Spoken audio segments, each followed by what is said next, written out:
Tonight, Grand Canyon National Park and the Coconino County Public Health Services District are investigating a positive case of a tick-borne relapsing fever, or TBRF. Recently, a visitor of the Grand Canyon became ill after vacationing on the north rim of the Grand Canyon in mid-September. While the visitor was treated successfully with antibiotics, many northern Arizona residents are left wondering how to ensure they steer clear of the infection. Stephanie Fraterking reports. Tick Born Relapsing Fever, or TBRF, is a rare but treatable bacterial infection that is contracted through the bite of an infected soft-bodied tick. Bites from the ticks are painless and usually happen when you're asleep. After you've been bitten by an infected tick, it takes about an average of 7 days for a person to start feeling signs and symptoms of TBRF.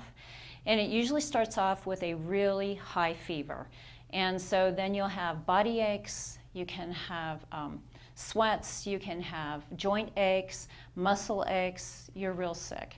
And that can last anywhere from, on the average, about 3 days. As the name suggests, TBRF relapses so that when the symptoms disappear after 3 days, they then reappear 1 week later. Don't worry if you think you know someone who has TBRF. It can only be spread through the tick bite. It's not going to be person to person or animal to person. It's got to be from that tick. They are the primary reservoir.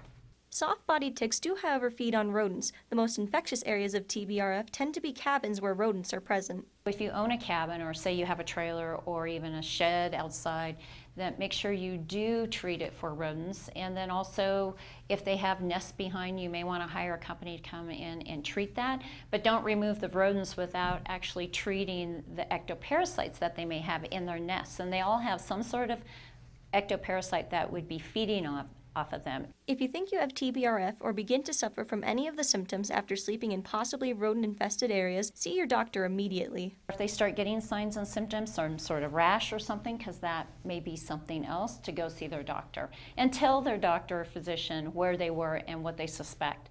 And if you ever find a tick, keep it. We want to keep the tick because we can actually check the tick for diseases like TBRF, so that is the best thing to do. If you would like more information, you can visit the Center for Disease Control and Prevention at www.cdc.gov.